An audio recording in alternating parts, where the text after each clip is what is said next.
Eclesiastes 1, de 12 a 18. Eu, o pregador, venho sendo rei de Israel em Jerusalém, e apliquei o coração a esquadrinhar e a informar-me com sabedoria de tudo quanto sucede debaixo do céu. Este enfadonho trabalho impôs Deus aos filhos dos homens para nele os afligir. E atentei para todas as obras que se fazem debaixo do sol, e eis que tudo era vaidade e correr atrás do vento.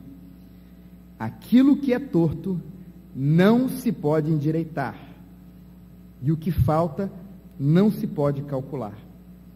Disse comigo: eis que me engrandeci e sobrepujei em sabedoria a todos os que antes de mim existiram em Jerusalém. Com efeito, meu coração tem tido larga experiência da sabedoria e do conhecimento.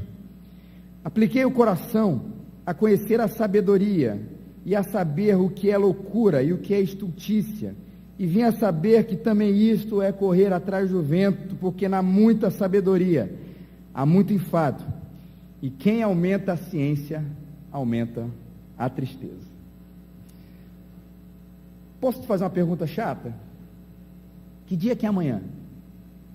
Não estou falando do dia do mês, eu estou falando do dia da semana, irmãos. Que dia é amanhã?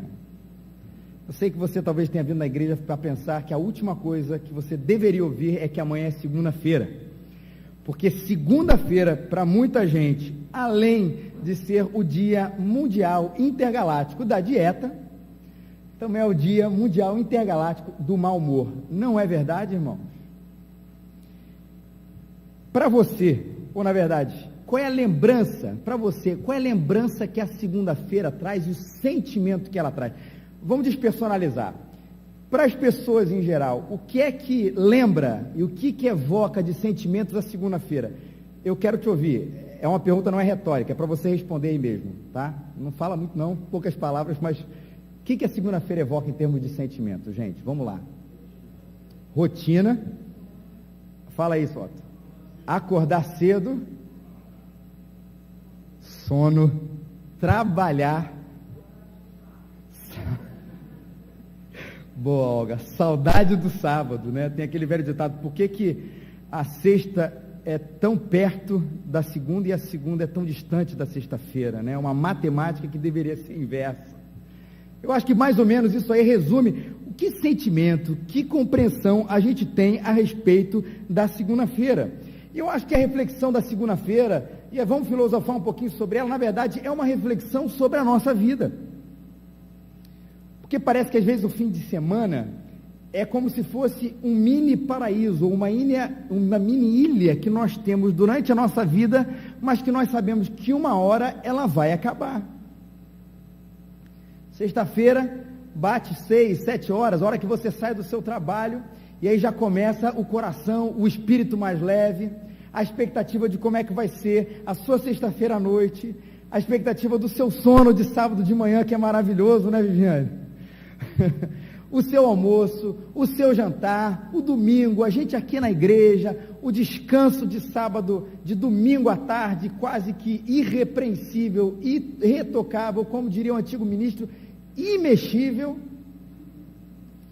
E aí chega domingo à noite, a expectativa também de rever o povo de Deus, de escutar a palavra de Deus, mas aí o culto vai acabando, a bênção vai chegando, e daqui a pouco chega, parece que a gente agora tem que voltar a nossa barca dos sonhos para a barca da realidade, e nem sempre aquilo que a gente vai voltar é aquilo que a gente mais deseja. A impressão que eu tenho é que a realidade, ela está batendo na nossa porta. É uma sensação muito ruim que às vezes a gente tem também nas nossas férias. Dizem que o melhor das férias é o pré, porque o pré está distante ainda do pós, né? Daquilo que vai acabar. Então a gente tem o pré, falta um mês para entrar de férias, faltam 15 dias, uma semana, 2 dias, é amanhã que eu viajo, vou passar 15 dias fora, e os 15 dias aí começa a gente já fazendo a contagem regressiva. Agora eu tenho 14, 13, 10, amanhã volta tudo de novo para a barca da realidade. E eu não quero, por favor, deixar ninguém deprimido hoje à noite, amém, irmãos? Mas o tom de Eclesiastes, ele é um tom de reflexão. Ele é um tom, o reverendo Alexandre começou o sermão há 2 semanas atrás, é um tom sobre a fragilidade da vida, sobre o sentido da vida, e é claro, meus irmãos, um tom para que a gente reflita, para que a gente tenha a reflexão certa sobre a vida, e a partir da reflexão certa sobre a vida, a gente tem o olhar certo sobre a vida, e aí com o olhar certo sobre a vida, a gente possa celebrar a vida que Deus nos presenteou. Esse é o grande convite do livro de Eclesiastes. E quem começa falando isso é um sábio, um pregador, um sábio, um rei, que tem uma longa história, não é alguém que começou a vida ontem, mas alguém que viu, que presenciou muita coisa e hoje quer passar algumas coisas para os nossos corações hoje também, e lá na época do Eclesiastes, versículo 12, eu, sábio, venho sendo rei de Israel em Jerusalém. E essa apresentação que ele faz de si mesmo, não é só uma apresentação das suas credenciais, de quem ele era, do fato de ser rei e de ser sábio, o rei e o pregador, mas antes, acima de tudo, dizer alguém que tem história. Porque, com todo o respeito aos nossos queridíssimos adolescentes, se fosse um adolescente de 13 anos dizendo para você que talvez tenha seus 40, 50, 60 anos a mais, falar, deixa eu te ensinar alguma coisa sobre a vida, na boa, a gente não ia poder dar muito crédito. Não que os adolescentes, por favor, vocês têm muito a dizer para a gente, mas é claro que uma reflexão profunda, ela vai se adquirindo na medida que nós vamos amadurecendo, ganhando uma estrada, ganhando tempo, ganhando experiência e poder olhar para trás e dizer, tenho muito que contar, refletir sobre a nossa vida. E o convite dele aqui nesse primeiro versículo, versículo 12, olha, venha, vamos esquadrinhar uma vastidão de ocupações humanas, vamos indagar se existe alguma coisa na terra que tenha algum valor duradouro. Essa é a versão que Derek Kidney, um comentarista, faz a respeito desse primeiro versículo, ou a respeito dessa primeira proposta aqui, nesse texto que nós lemos aqui. Vamos olhar para debaixo da terra, para debaixo dos céus, para olhar para a terra e ver se existe alguma coisa de fato que tenha valor duradouro, e vamos investigar isso com todo o nosso coração. Se existe alguma coisa que dá sentido à vida, se existe alguma coisa que vale a pena a gente viver, se existe alguma coisa que vale a pena a gente investir o nosso tempo, vamos olhar para tudo isso e perceber e chegar a alguma conclusão. É interessante que o versículo 13 desse nosso texto, ele diz, olha, apliquei o coração a esquadrinhar e a informar-me com sabedoria de tudo quanto sucede debaixo do céu. Ele usa aqui, o nosso pregador, ele usa aqui diversos superlativos, olha, ele repete a mesma ideia, eu me apliquei o meu coração, e aqui a ideia do coração é do sentimento, mas é também da mente, é da vida, da totalidade do meu ser, para esquadrinhar, para me informar, e esses dois verbos têm essa, juntos aqui, quase como sinônimos, tem essa ideia de intensidade, com sabedoria de tudo quanto sucede debaixo do céu. Qual é o objeto da investigação, diz Vilches Lindes, tudo que se faz debaixo do céu, e como a gente vai fazer isso, como o pregador ensinou aqui, usando a sabedoria. E Salomão já vai lá dizendo logo para a gente qual é o resultado dessa história toda. Eu vi todas as coisas, vi toda a produção cultural do ser humano, vi todo o trabalho do homem, vi toda a sua produção, vi todo o seu pensamento, e qual foi a conclusão? Que tudo era vaidade, que era correr atrás do vento. Só que essa situação tem um agravante, se você leu comigo esse texto com atenção, que ele fala aqui, que deixa a gente com um nozinho na cabeça. E eu percebi que esse enfadonho trabalho impôs Deus aos filhos dos homens para nele os afligir. Não é para dar um nó na nossa cabeça? Como assim? Peraí. Então eu percebi que tudo debaixo da terra, tudo debaixo dos céus, todo o trabalho, toda a produção, tudo isso era vaidade, e no sentido da vaidade, falamos isso na semana retrasada, vendo Alexandre, é o sentido de passageiro, não é a vaidade de bonito ou feio, da cor que você prefere, mas de algo que vem e que passa, efêmero. Essa talvez seja uma grande palavra. Mas, além de a gente perceber tudo isso, dessa conclusão, Deus impôs esse trabalho aos filhos dos homens para nele os infligir. Ele vê a inquietação de qualquer pessoa profunda, vendo que tudo, na verdade, é passageiro, que, como diz lá o livro de Gênesis, porque você veio do pó, e ao pó você voltará, e vai dizer que Deus impôs isso a nós. A minha pergunta é, para que Deus impôs isso para os nossos corações? Essa inquietação, meus irmãos, que Deus impôs sobre nós, ao olharmos tudo que existe na vida, e percebermos a efemeridade de tudo quanto é passageiro, é porque Deus quer nos atrair à sua própria presença. O homem, ele precisa enxergar a transitoriedade da vida para se conectar com a eternidade. Sem que a gente perceba o valor ínfimo e pequeno das coisas que estão aqui hoje e logo mais não estão, sem que a gente perceba e faça essa reflexão profunda da vida e conclua que Deus, na verdade, está nos dando essa oportunidade de ver isso tudo, é para que depois a gente se ligue e perceba que só existe de fato uma coisa, uma pessoa importante, que é Deus e a sua eternidade. O resto tudo, meus irmãos, é de fato passageiro. Você já deve ter um dia passado por isso. Às vezes a gente está num momento onde a gente reclama de muita coisa, onde parece que a vida da gente está de fato extremamente enfadonha, e Deus vai mostrando situações para que a gente reflita sobre a nossa vida. Aí você percebe que seu vizinho, literalmente seu vizinho, alguém próximo de você, tem câncer, e esse câncer é terminal.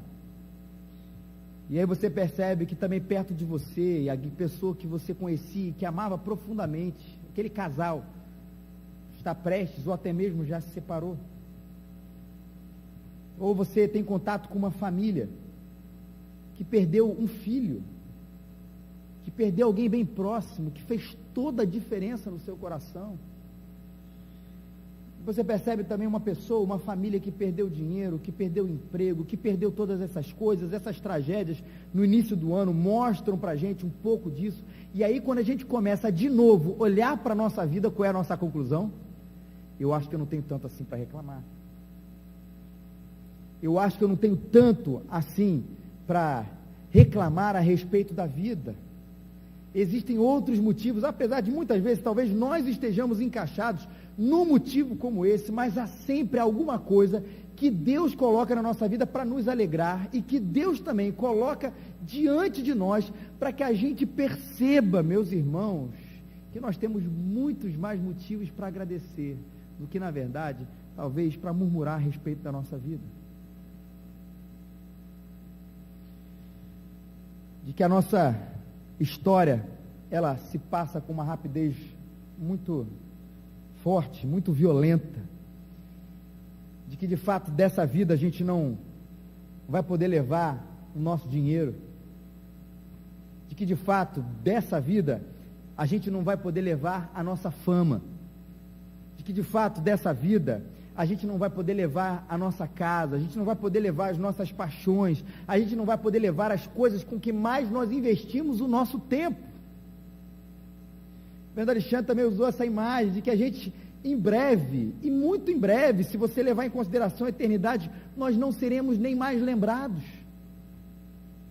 Daqui a 200 anos, ou muito menos do que isso, meus irmãos, ninguém da Igreja Presbiteriana da Gávea vai saber a respeito de nós. Talvez saibam sobre alguns de nós, porque por algum registro de uma ata, por alguma Bíblia comemorativa, por algumas fotos, mas ainda que nos lembrem, isso não vai se importar de fato, porque é um novo momento, uma nova história. E quando a gente olha as coisas na perspectiva da transitoriedade, na perspectiva de que tudo é passageiro, o nosso coração percebe que de fato a única coisa que interessa nessa vida é a eternidade.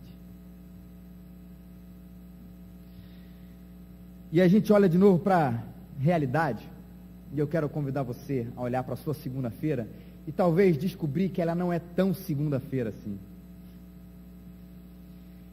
Que vivemos bem diante de tantas coisas ruins que acontecem às pessoas e descobrimos que mesmo quando coisas ruins acontecem a nós, nós podemos repetir aquele versículo que a palavra de Deus nos diz, que em tudo dai graças.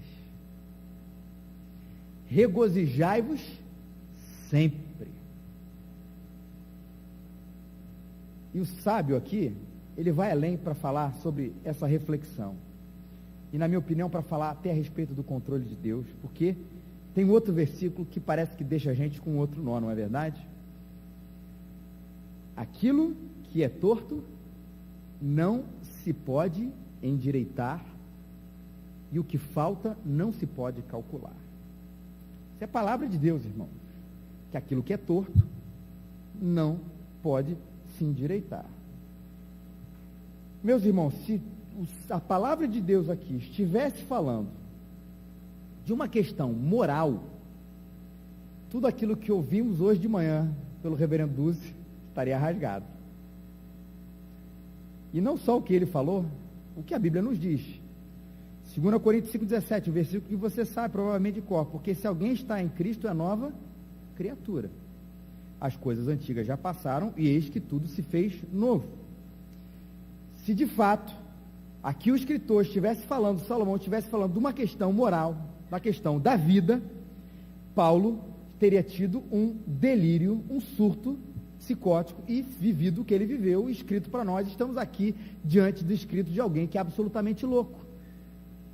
Porque o encontro que ele teve com Cristo Jesus na estrada de Damasco fez com que aquele que fosse o perseguidor se tornasse o perseguido.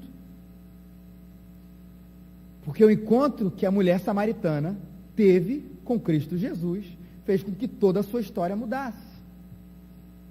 O que fosse Zaqueu, um corrupto, baixinho, enganador, se tornasse um homem de Deus, aquilo também seria uma grande mentira. Ou Filipenses 1, de 9 a 11, Paulo diz, essa é a minha oração, que o amor de vocês aumente cada vez mais em conhecimento, em toda a percepção, para que vocês discernam o que é melhor, a fim de serem puros, irrepreensíveis até o dia de Cristo, que vocês sejam cheios do fruto, que vocês sejam cheios do fruto da justiça, fruto que vem por meio de Jesus Cristo, para a glória e para o louvor de Deus. Ora, meus irmãos, se o que a Bíblia Eclesiastes estivesse dizendo aqui fosse a respeito de um aspecto moral, a respeito da vida do ser humano, da sua interioridade, não pudesse ser mudado, todo o resto da Bíblia está errado. E como a Bíblia interpreta a própria Bíblia, ele não está falando, obviamente, dessas questões, dado aos inúmeros exemplos e versículos, pessoas e versículos que falam da transformação que Deus faz no coração daquele que se entrega para Ele. Então, afinal, o que é que Eclesiastes está falando para a gente de que aquilo que é torto não se pode endireitar? É uma reflexão. Tem certas coisas e certas circunstâncias que nós, de fato, não podemos controlar e Deus assim as determinou. Abre comigo Eclesiastes 7, versículos 13 e 14.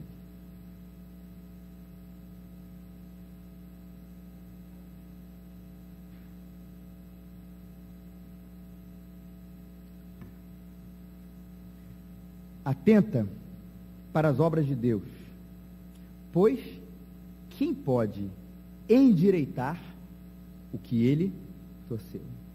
No dia da prosperidade goza do bem, mas no dia da adversidade considera em que Deus fez tanto este como aquele, para que o homem nada descubra do que há de vir depois dele. Atenta para as obras de Deus, pois quem poderá endireitar o que ele torceu?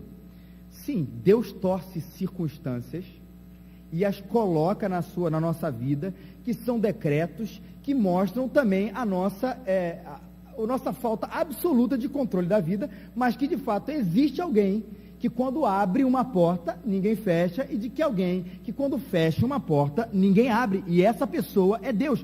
Atenta, porque há certas coisas que Deus vai de fato entortar, vai permanecer desse jeito, e não há nada que eu e você possamos fazer para que isso seja transformado.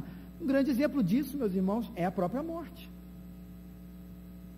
tantos decretos de Deus que nós não sabemos, mas que Deus ao longo da história determinou que essas coisas acontecessem. Nós, bíblicos e reformados e calvinistas, acreditamos que, por exemplo, a nossa própria salvação, Deus decretou e determinou que essas coisas acontecessem, e não há ninguém, não há o diabo, não há um coração duro que possa, na verdade, tirar esse decreto das mãos de Deus. É Ele quem salva. E tantas outras circunstâncias, meus irmãos. Também na questão do pecado.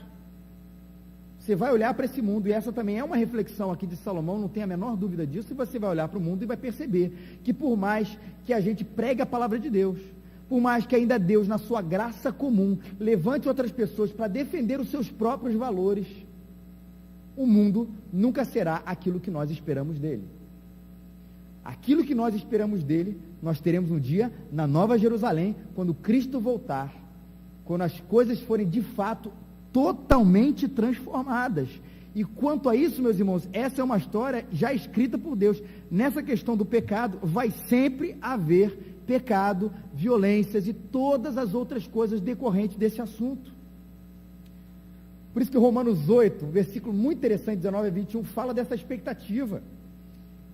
Da mesma maneira que a gente sabe que não vai mudar, a gente tem uma expectativa, e toda a natureza também, quando ele diz: a natureza criada aguarda com grande expectativa que os filhos de Deus sejam reveladas, pois ela foi submetida à futilidade, não pela sua própria escolha, mas por causa da vontade daquele que a sujeitou, na esperança de que a própria natureza criada será libertada da escravidão, da decadência em que se encontra, para a gloriosa liberdade dos filhos de Deus. Eu e você, e essa natureza que nós enxergamos, aguarda com ansiedade no dia em que aquilo que hoje é torto e não vai se endireitar, possa ser refeito, a natureza, o meu coração, eu e você e todo esse mundo, para a glória de Deus. Por isso que a reflexão dele está certa. Por mais que oremos, o mundo sempre será mundano. Por mais que oremos, os decretos de Deus e a vontade dele, que é boa e perfeita e agradável, aquilo que Deus entortou não poderá ser endireitado. E fui entender, diz ele, o que é loucura e o que é insensatez. Versículo 17, apliquei meu coração para entender tudo isso, também vim a saber que isso é correr atrás do vento. E porque na muita sabedoria há muito enfado, e quem aumenta a ciência, aumenta a tristeza. Dizem que esse é o versículo preferido de quem não quer estudar para a prova. Pai, eu não vou estudar, porque hoje o pastor falou que na muita sabedoria há muito enfado, e quem aumenta a ciência, aumenta a tristeza, então eu estou tirando uma nota baixa para a glória de Deus, amém? Sabedoria, se você for ler o livro de Provérbios, e até o próprio livro de Eclesiastes, ele diz que a sabedoria é importante, que ela é valorosa para adquirir esses conhecimentos. Sabedoria, diz o Vilches, e é o saber capacitam o possuidor deles para perceber muitas coisas, mas também mais motivos de aflição e dor, em medida proporcional a eles mesmos. A mais sabedoria e saber mais é mais a nossa capacidade de nos queixar a respeito da vida. Quando nós não percebemos as coisas na medida da eternidade. E aí a reflexão e a frase de Sartre está corretíssima, que o homem é uma piada trágica no contexto de total absurdo cósmico. Essa é uma das frases mais famosas dele. Que se de fato a gente começa a refletir sobre o sentido da vida, descartando absolutamente a pessoa de Deus, a existência de Deus, os propósitos de Deus, o sentido de Deus, a gente vai ver que além disso tudo ser uma grande bobagem, era melhor a gente não ter pensado sobre esse assunto, porque isso vai causar mais ainda pesar, depressão e tristeza para o nosso coração, porque afinal sem Deus, para que existe tudo isso? Porque afinal sem Deus, para que eu estou acordando amanhã? Porque afinal sem Deus, por que eu estou produzindo, ainda que eu seja uma pessoa de grande sucesso, de grande fama, de grandes coisas, no final de tudo, se tudo vai acabar, e eu começo a refletir sobre essas coisas, a minha cabeça pira, e era melhor eu não ter refletido sobre esse assunto. Mas quando eu coloco Deus na história, a história muda dentro do meu coração. Por isso, meus irmãos, não viva apenas, reflita sobre a sua vida.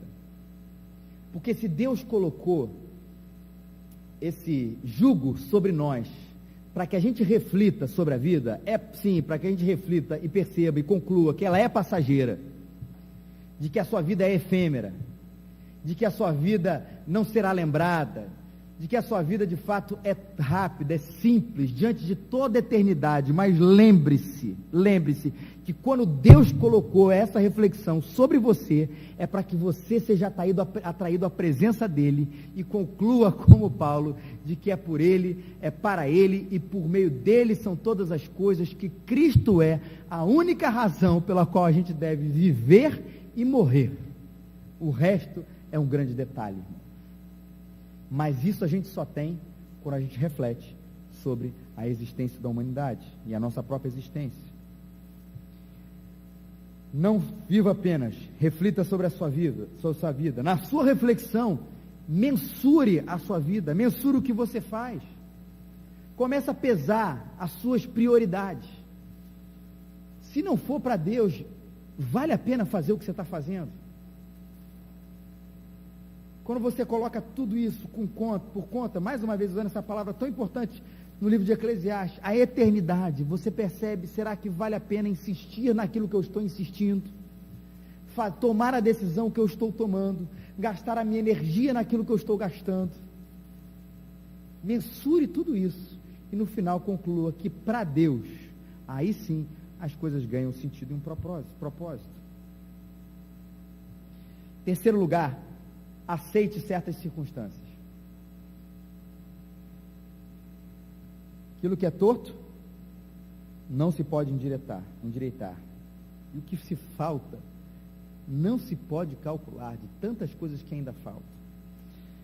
É a famosa oração, que você já deve conhecer, a oração da serenidade, que acho que nos esclarece aqui sobre a real medida das coisas, que ela diz: concedei-nos, Senhor, a serenidade necessária para aceitar as coisas que não podemos modificar, coragem para modificar aquelas que podemos, e a sabedoria para distinguirmos umas das outras.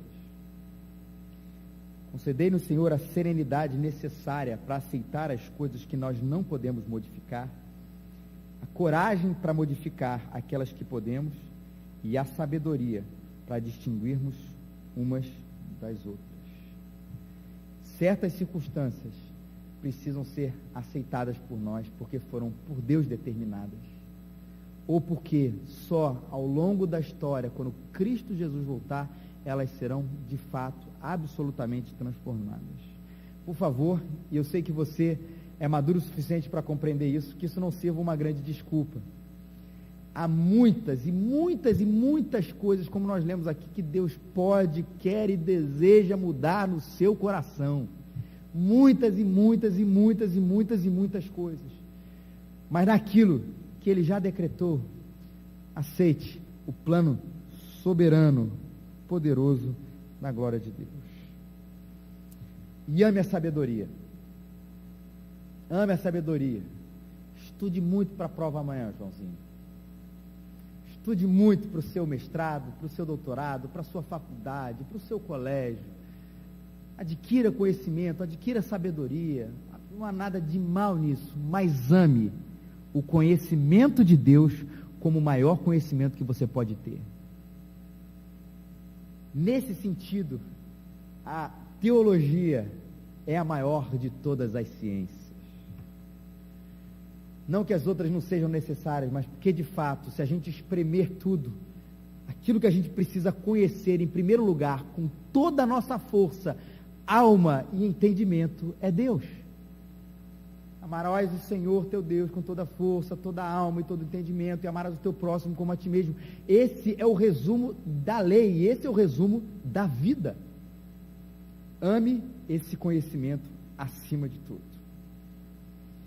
E assim, eu termino com Paulo em 2 Coríntios 4,18, quando ele diz: e assim, fixamos os nossos olhos não naquilo que se vê, mas no que não se vê, pois o que se vê é transitório, mas o que não se vê é eterno. Assim fixamos os nossos olhos não naquilo que se vê, mas no que não se vê, pois o que se vê é transitório, mas o que não se vê, esse é eterno, e é aí que a gente deve colocar os nossos olhos e o nosso coração. Que Ele nos abençoe. Ficar de pé, meus irmãos, e nós orarmos.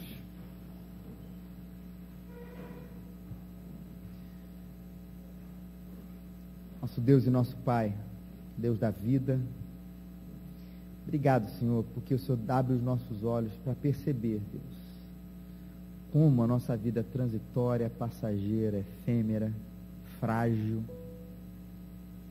Porque tudo isso, Senhor, nos leva, Senhor, a refletir sobre a eternidade, sobre a Tua presença, sobre o conhecimento de Deus, sobre o Teu conhecimento, sobre o amor maior que nós temos que ter na vida, que é para Ti, Senhor.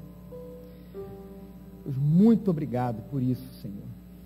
E que a gente a cada dia e a cada momento da nossa história, a gente possa ter essa reflexão, Deus, para que isso nos aproxime do Senhor e a gente perceba que de fato, Deus, não há outra razão para viver, não há outra razão para morrer, não há outra razão para existir, senão, Deus, viver para Ti, para a Tua presença, Senhor. Faz isso com a gente, Senhor. A gente de fato te pede isso, porque volta e meia nós nos apegamos, fazemos muitas malas, enchemos muitos guarda-roupas, Senhor, aqui, Senhor, nessa vida, Pai. Quando na verdade, Senhor, o nosso coração, o nosso guarda-roupa, tudo aquilo que a gente vai levar de fato, deve ser a Tua presença, o Teu amor e as Tuas lições, o Teu ensinamento, Senhor, para nós, ó Pai. Dá-nos sempre essa grande sabedoria, Pai. Dá-nos, ó Deus, essa serenidade, Senhor, de poder aceitar os Teus planos, os Teus propósitos, os Teus decretos para a nossa vida, coisas que nós não podemos mudar, ó Deus, mas que o Senhor mesmo fez. E às vezes temos dificuldade de aceitar, Deus, mas dá para a gente essa serenidade, perceber que por detrás existe o grande autor da história, Deus, fazendo com que todas as coisas sejam como são, ó Pai. Mas que isso não sirva de acomodação, Senhor, aquilo que podemos mudar, e sabemos que são tantas coisas que a gente busque diariamente a Tua presença, para que isso tudo seja transformado em nós, ó Senhor. E Deus nos livra, Senhor, apenas de viver, de existir biologicamente, Senhor. E nos coloca sempre um coração que viva para Ti, Senhor. Que conte os seus dias, alcance o coração sábio, Senhor, e viva para o Senhor, para a glória do Senhor, todos os dias. E aí a gente põe a nossa energia, o nosso foco, Senhor, a nossa agenda. Pedimos isso, Deus. Que o Senhor nos ajude a refletir a vida e viver para Ti. É o que nós te pedimos no nome santo e poderoso de Jesus, o autor e consumador da nossa fé. Amém e amém.